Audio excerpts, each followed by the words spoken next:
They examined his ID with suspicion, doubted his identity, and even called security, completely unaware that they were moments away from making the biggest mistake of their careers.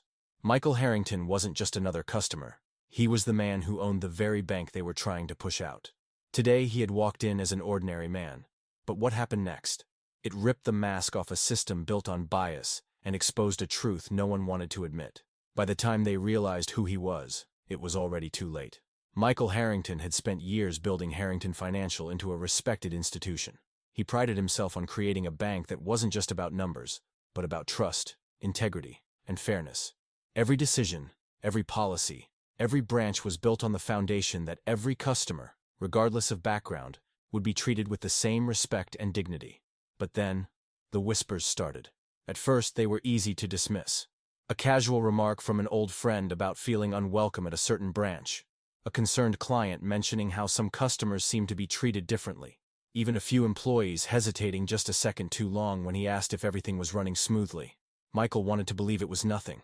But deep down, he knew better. He had spent too many years in business to ignore his instincts. Policies on paper meant nothing if the people enforcing them didn't believe in them. And if there was even a hint of truth in these concerns, he had to see it for himself. So today, he wasn't Michael Harrington, CEO. He wasn't wearing a tailored suit, a gold watch, or the air of authority that came with his title. Instead, he dressed as an ordinary customer. Jeans, a simple cardigan, comfortable sneakers. No obvious signs of wealth or power. Just another man, walking into Harrington Financial. It was a branch he had personally approved 3 years ago. He had stood in this very lobby, shaking hands with the manager, cutting the ribbon, and speaking about how this bank would set a new standard in the industry. But today, as he stepped inside, something felt different. It wasn't the polished floors or the fresh scent of paperwork. It wasn't the neatly dressed employees moving behind the counters. It was the energy. The moment Michael walked in, he noticed a shift. The subtle way the young teller's eyes skimmed past him, barely acknowledging his presence. The way she greeted the businessman ahead of him. Warm smile, polite small talk, effortless service. But when it was Michael's turn, the warmth vanished. No greeting, no eye contact. Just a silent expectation for him to state his business. He didn't react immediately. Instead, he studied her, taking in the hesitation in her movements, the fleeting glance she exchanged with a coworker. Was he imagining it? Or was this exactly what those whispers had been warning him about? Michael adjusted the strap of his bag and stepped forward. There was only one way to find out. Michael stepped up to the counter, placing his hands on the smooth marble surface. The young teller barely glanced at him, her fingers flying over the keyboard without a greeting or even a moment of acknowledgement. "Withdrawal, please," he said calmly, sliding his bank card forward. She didn't look up. Instead, she reached under the counter and pulled out a clipboard, pushing it toward him with a neutral expression. "Fill this out." Her tone was flat. No warmth, no customer service politeness. Michael glanced down at the form. Standard withdrawal slip. Name, account number, amount. Nothing unusual. He pulled a pen from his bag and carefully filled out the details, writing, "Withdrawal amount, $5,000. Not an extraordinary sum, at least not for someone like him. But he knew from experience that it was enough to trigger an ID check. He slid the form back across the counter. That's when everything changed. The teller picked up the clipboard, her gaze skimming over the details. When she saw the amount, she finally looked up at him. For the first time, she seemed to really register his presence. Her eyes flicked from the form to his face, and then her expression shifted. A pause, a hesitation. Michael had spent years reading people. He knew when someone was debating their next move. She reached for his ID with careful fingers, turning it over, studying it longer than necessary. Her brows pulled together slightly, and then, without a word, she picked up the card, tucked it into her hand, and walked away. Michael's stomach tightened. She didn't ask any questions, didn't explain why she needed to step away, didn't say a single word before disappearing into a back office. And she had taken his ID with her. That wasn't normal. Michael had withdrawn money from Harrington Financial more times than he could count. He knew the protocol. If there was a concern, a teller would usually ask additional security questions, maybe request a second form of ID, but walking away without explanation? That wasn't procedure. Something was off. He turned slightly, glancing around the branch. The businessman who had been ahead of him in line was already gone, his transaction completed in under a minute. An older woman in a floral dress chatted easily with another teller, laughing about something as she signed a receipt. No hesitation, no scrutiny, no extra steps. Just him. Michael exhaled slowly, drumming his fingers against the counter. He had come here expecting to be treated differently. But now, it wasn't just a feeling. It was a fact. Now, the real question was, how far would they take it? Michael's patience thinned as the seconds stretched into minutes. The lobby hummed with quiet conversations, and the occasional sound of fingers tapping on keyboards. Customers came and went, each transaction handled swiftly, except his. He leaned against the counter, his jaw tightening. Across the room, another teller greeted a man in a crisp business suit with a polite smile. Less than 2 minutes later, the man walked away with a receipt in hand. No delays, no questioning. But Michael, he was still waiting. A deliberate wait. He glanced toward the frosted glass door where the teller had disappeared with his ID. Through the faint blur, he could see shadows shifting. Discussion. Debate. Then finally, the door swung open. She returned, but she wasn't alone. A middle-aged man followed behind her. Stocky build, rimless glasses, his navy suit slightly strained at the buttons. His name tag read, Todd Larson, branch manager. He held Michael's ID between 2 fingers, as if it were something questionable, something that didn't belong to the man standing in front of him. Todd stopped at the counter and offered a tight-lipped smile, the kind that wasn't meant to reassure, but to control. "Afternoon, sir," Todd said smoothly. "I understand you're trying to make a withdrawal?" Michael didn't return the fake politeness. He simply nodded. Todd gave another slow nod, then tilted his head slightly. "Is this your first time banking with us?" Michael's fingers curled against the cool marble countertop. There it was. The insult, disguised as politeness. The implication was clear. "Do you even belong here?" Michael exhaled slowly, keeping his voice calm but firm. "Number I've banked here since this branch opened." Todd hummed as if considering this new revelation. His fingers tapped against Michael's ID, his eyes sharp but unreadable. "And you're withdrawing $5,000? Michael's patience was running thin. He had already written the amount on the form, but he kept his tone level. "Yes." Todd's gaze flicked toward the teller, as if silently asking for confirmation. The young woman shifted uncomfortably but nodded. Still, Todd hesitated. The energy in the room had shifted. Other customers were beginning to notice. Subtle glances were being thrown in his direction. The older woman in the floral dress had paused her conversation, her eyes flicking toward the scene unfolding at the counter. Michael could feel the weight of those stares pressing against him, the silent observation of an unfair game playing out in real time. He straightened his shoulders, refusing to shrink under it. "You have my ID," Michael said, his voice steady but carrying an edge now. "You have my account number.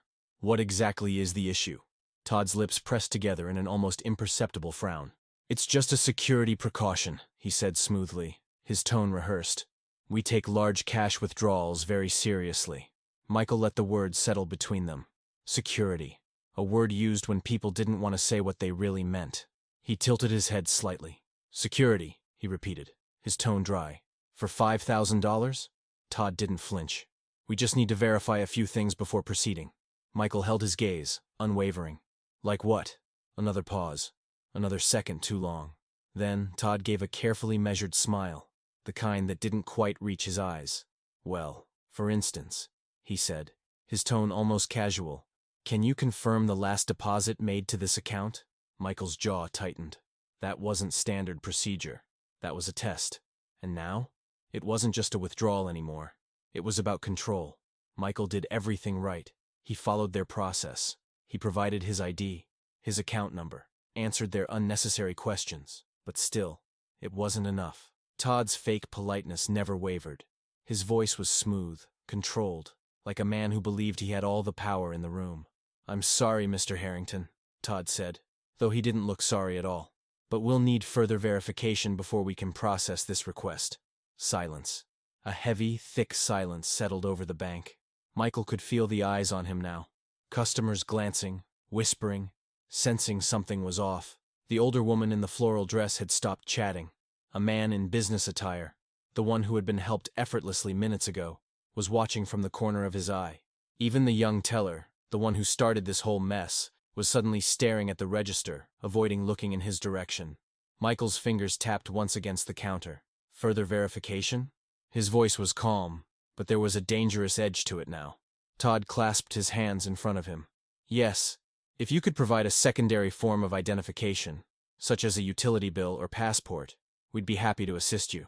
Michael let out a breath. One slow, deliberate breath. A utility bill? He repeated, his tone dry. Todd nodded, still wearing that same smug, detached expression. Michael chuckled under his breath, but there was no amusement in it. You want me to provide a second form of ID for a withdrawal from my own account? In a bank that is currently holding my money? Todd didn't blink. It's just policy, sir. Michael's jaw tightened. He had heard enough. Let me ask you something, Todd, he said, his voice low but powerful. Did you ask that man in the suit for a second form of ID before you let him withdraw his cash? Todd hesitated. A fraction of a second. Just enough. Michael leaned forward, holding his gaze. Or is this policy something you only enforce when the customer doesn't look the way you expect them to? The air in the room changed. Todd stiffened. The teller shifted nervously. The customers. Now they were really paying attention. But Todd made a mistake. Instead of backtracking, instead of realizing that this could all still be fixed, he escalated. His lips pressed together, and he let out a slow, measured breath before doing something Michael hadn't expected. He reached under the counter and pressed a button. Michael's stomach dropped. It was a silent call for security. Unbelievable. Seconds later, a uniformed security guard stepped out from a back office. Tall, broad shoulders, hand resting near his belt, and just like that, Michael wasn't a customer anymore. He was a threat. The guard approached with an unreadable expression, glancing at Todd, waiting for instruction. Todd tilted his head slightly in Michael's direction. The message was clear. Get him out. Michael felt his blood run hot. The room was so quiet now that he could hear the air conditioning hum. Customers were pretending not to watch, but they were watching. The older woman in the floral dress looked uncomfortable. The businessman frowned. Even the employees, the ones used to following orders, were uneasy now. And Michael? He smiled. Not out of amusement, not out of humor, but because Todd had just made the biggest mistake of his career. Michael turned slightly, locking eyes with the security guard. Is there a problem here? The guard asked, voice neutral. Michael let the question hang in the air. Let it breathe. Then, finally, he responded. That depends, Michael said smoothly. Are you here to help me access my own money? Or just to escort me out? The guard hesitated. For the first time he looked unsure. He glanced at Todd as if waiting for confirmation. Todd gave a single, sharp nod. Michael exhaled slowly, shaking his head. Wow, he muttered. So this is what we're doing. Todd sighed, like he was the one being inconvenienced. Mr. Harrington, he said, keeping his voice controlled, if you'd like to return with additional documentation, we'd be happy to assist you. But as of right now, we cannot process this withdrawal. That was it. The moment. The moment that took this from a frustrating experience to an absolute disaster for this bank. Michael didn't reach for his wallet, didn't argue. Instead, he reached into his pocket and pulled out his phone. Todd's expression faltered. Michael held up the phone, camera aimed directly at him. Just making sure I get this on record, Michael said, his voice casual but sharp. Todd straightened. Sir, I don't think that's necessary. Oh, I do, Michael said smoothly, because I want to make sure I have proof of what just happened here. He turned the camera slightly, capturing the security guard, the teller, and the silent bank customers now watching with wide eyes. Todd's posture stiffened. Michael tilted his head slightly. So let me get this straight, he said. You refused to give me access to my own account despite valid identification, while other customers were not required to provide anything extra. Todd's jaw clenched. Michael turned the camera slightly toward the security guard. And you, Michael said, voice calm but deadly, were called over to remove me. For what reason exactly? The security guard hesitated. For the first time he glanced at Todd, unsure. Todd's hands curled into fists. Michael let the moment stretch, the weight of his name still unspoken. Then, in the calmest voice possible, he said, Todd, let me introduce myself properly. Michael didn't argue. He didn't raise his voice. He didn't demand. Instead, he calmly reached into his pocket, pulled out his phone, and hit record. Todd's confidence flickered. The security guard shifted uneasily. The room, already uncomfortably quiet, seemed to hold its breath. Michael kept his voice steady, measured. Are you denying me access to my own money? He asked, his tone razor-sharp. Because of bank policy, Or because of what I look like? Silence. Not just from Todd. From everyone. The customers. The employees. Even the security guard, who had been ready to escort him out just moments ago. Michael could feel the weight of his words sinking in. A customer in the waiting area shifted uncomfortably. The older woman in the floral dress clutched her purse tighter. Even the businessman who had withdrawn money effortlessly stopped pretending not to watch. Everyone felt it. The weight of what had just been asked. Todd's expression tightened. His mouth opened slightly, but no words came out.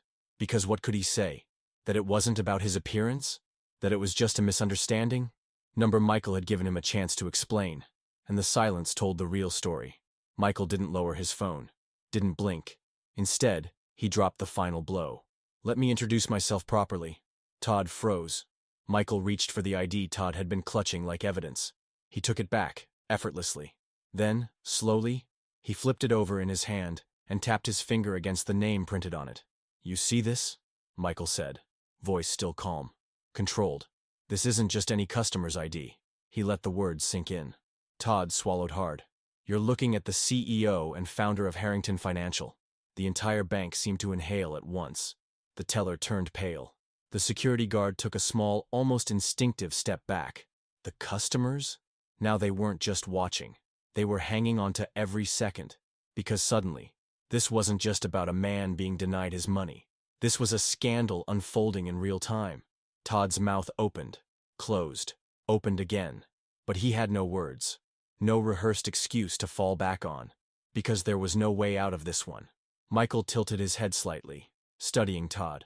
I built this bank, he continued, voice smooth as steel. From nothing. His gaze flicked to the teller, then back to Todd. I signed the approval for this very branch. He let that sink in. I personally approved the hiring budget that got you this job. Todd visibly flinched, his hands curled into fists. Gone was the fake politeness. Gone was the calm confidence. Now, Todd looked like a man whose career was collapsing right in front of him. Michael exhaled slowly. And today, he said, his voice dropping just enough to make the moment hit harder. I walked in here as just another customer. A pause. A heartbeat of silence. You know what happened next? Todd didn't answer. Couldn't. Michael took a step closer. I was refused service. Another step. Lied to. Another. Humiliated. Now, he was close enough to see the panic in Todd's eyes. And treated like I didn't belong in my own bank. Todd finally found his voice. Mr. Harrington, Michael held up a hand. Sharp. Final. No, he said, voice flat. You had your chance to speak. Todd's mouth snapped shut. Michael turned slightly, making sure everyone in the lobby could hear his next words. If I were standing here in a tailored suit. He let the sentence linger. If I were a man who looked exactly how you expected a CEO to look. Another pause. Another heartbeat of heavy silence. You and I wouldn't be having this conversation, would we? Todd's throat bobbed. He looked like a man desperately searching for a way out. Michael let out a slow breath, then lifted his phone slightly higher. Todd, I have one question for you. A pause. Would you like me to send this footage directly to corporate? A flicker of pure panic crossed Todd's face. Or, Michael continued, his voice sharper now, should I just handle this myself? Todd's face drained of color. He knew what that meant. Corporate would see this. The media would see this. And Todd would be done. His mouth opened and closed twice before he finally managed to speak. Mr. Harrington, I sincerely apologize, Todd stammered, his voice barely steady. This was just a misunderstanding. Michael arched a brow. A misunderstanding? Todd nodded too quickly. Yes, absolutely. I can process that withdrawal right away, sir. No problem. Michael let that sit in the air for a second. Then, finally, he let out a soft, humorless laugh. Todd, he said, shaking his head. You and I both know it's too late for that. The blood drained from Todd's face, because he knew. There was no fixing this now. And what came next? That was up to Michael. Within hours, corporate was notified. Within minutes, an emergency meeting was called. And within seconds, Todd Larson's career was over. By the end of the day, Todd was fired. But Michael wasn't done. Because if this had happened to him, the CEO and founder of Harrington Financial, then how many ordinary customers had been treated the same way? How many had been dismissed, humiliated, denied, and worst of all, how many had walked away believing they didn't belong? That was the real issue. Not just one manager, not just one branch, but a system that allowed this to happen. Michael wasn't just looking for damage control. He wasn't here for press releases or public statements. He was here for real change. So he did something that no one in corporate banking had ever done before. He launched a full-scale internal review of every single Harrington Financial branch. No exceptions. Every policy, every complaint, every customer interaction. For the first time, nothing was off limits. And the results? Shocking. Cases of extra verification that only applied to certain customers. Loan applications that had been delayed for security reasons. Employees who had been taught the rules but had never been held accountable for breaking them. Michael sat in his office, scrolling through report after report, feeling his stomach twist. This wasn't one bad employee. This wasn't one isolated incident. This was a pattern. A system of silent discrimination hiding behind polished counters, corporate smiles, and scripted apologies. And he had almost missed it. Michael leaned back in his chair, exhaling slowly. Not anymore. Harrington Financial would never be the same again. Not because of policies, not because of words, but because one man refused to accept discrimination in his own institution. Changes were immediate. Todd was fired. Employees were retrained. A zero-tolerance policy was enforced across every branch. New accountability systems were put in place. Customers were encouraged to report any bias, no matter how subtle. And Michael? He personally visited multiple branches, not as a CEO, not as their boss, but as a customer. Everywhere he went, employees stood straighter. Managers held their breath. Because now, they knew the truth. Their CEO wasn't watching from a distance. He was right there, listening, paying attention, making sure that no one, not a single customer, would ever be treated the way he was. And if they were, if another Todd Larson dared to pull the same stunt, they wouldn't get a second chance. Because this wasn't just a bank. This was his bank. And the days of unspoken discrimination were officially over.